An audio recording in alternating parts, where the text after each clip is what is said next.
जय श्री कृष्ण भक्तों कार्तिक महात्म्य का 25वां अध्याय। शुक्राचार्य जी कहने लगे, हे राजा बलि, विष्णु जी तुम्हारा राज्य लेने के लिए अदिति के गर्भ से जन्म लेकर तुम्हारे यज्ञ में आए हैं, सो तुम उनको कुछ भी मत देना। हे राजन, मेरा कहना मानो। नीति शास्त्र का कहना है कि अपनी बुद्धि से गुरु की बुद्धि अधिक लाभदायक होती है। तब बलि कहने लगा, हे गुरु जी, आप मुझे अधर्म की शिक्षा क्यों देते हैं? घर पर आए हुए याचक को दान न देना राजा के लिए अत्यंत अधर्म की बात मानी जाती है, और यदि स्वयं विष्णु भगवान ही याचक बनकर आए हैं तो इसके बराबर मेरे लिए सौभाग्य की और क्या बात हो सकती है भला। मैं जितने भी यज्ञ करता हूँ केवल विष्णु की प्रसन्नता के लिए ही तो करता हूँ। अतएव यह वटुक जो भी मुझसे मांगेगा मैं अवश्य इसको दान दूंगा। इतने में ही वामन भगवान राजा बलि के यज्ञ मंडप में आ गए। तब बलि ने अर्घ्यादि देकर उनको यथोचित आदर सत्कार किया, फिर हाथ जोड़कर खड़ा हो गया और कहने लगा कि हे नाथ, मैं कृतार्थ हो गया जो आज आपने यहाँ आकर के स्वयं दर्शन दिए। अब आज्ञा कीजिए, मैं आपकी क्या सेवा करूं? मैं तो आपका सेवक हूँ। भगवान कहने लगे, हे राजन, हमको तप करने के लिए 3 पग पृथ्वी चाहिए। राजा बलि हंसकर कहने लगे, हे वटुक, तुमने यह क्या मांगा? कुछ धन, ग्राम या कोई शहर मांगा होता। वामन जी कहने लगे कि हे दैत्यराज, मुझको किसी प्रकार का लोभ नहीं, मुझे तो इतनी भूमि ही चाहिए जिससे मेरा कार्य हो जाए। हे राजन, पृथ्वी का दान करना राजा का परम धर्म है। भूमि दान करने वाला जन्म मृत्यु से मुक्त होकर विष्णु के परम पद को प्राप्त हो जाता है। जिस राजा ने भूमि का दान दिया, समझो उसने सर्वस्व दान दे दिया। राजन, ये पृथ्वी सदैव किसी के पास नहीं रहती। मानधाता जैसे सारी पृथ्वी से भोगने वाले राजा आज वहाँ हैं।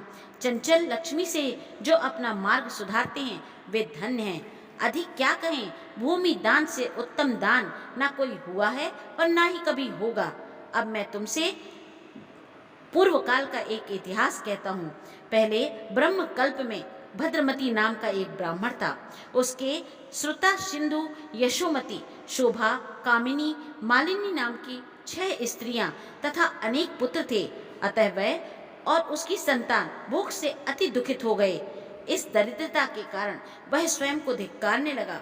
फिर वह अपने कुटुंब सहित कौशाम्बी नाम की नगरी में चला गया।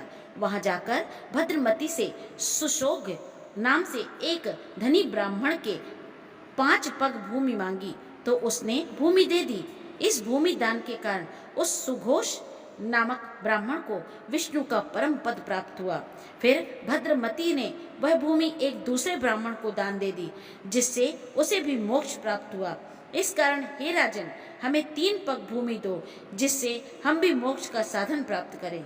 इतनी बात सुनकर राजा बलि जल युक्त टूटी वाला लोटा लेकर भूमि का संकल्प करने के लिए तैयार हो गए। तब शुक्राचार्य तपोबल से अपना सूक्ष्म रूप बनाकर राजा बलि को संकल्प करने से रोकने के लिए लोटे की टोंटी में जल रोककर बैठ गए।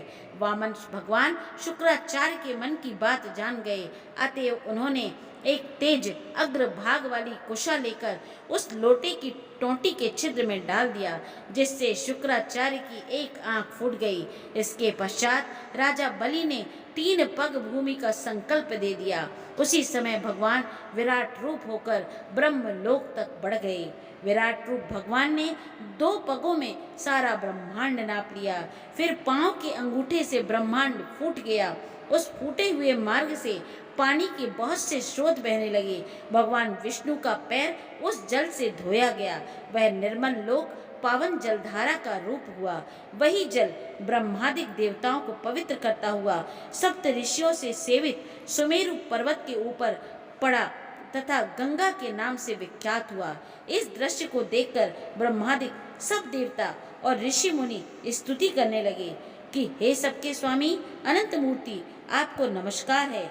इस प्रकार स्तुति सुनकर भगवान ने सब देवताओं को उनका अपना अपना स्थान दे दिया और बलि को रसातल में भेजते हुए उसको वरदान दिया कि अग्नि में बिना मंत्र के जो हवन किया जाता है तथा अपवित्रता से कुपात्र को जो दान दिया जाता है, तथा हवन किया जाता है वह सब बलि को प्राप्त होगा।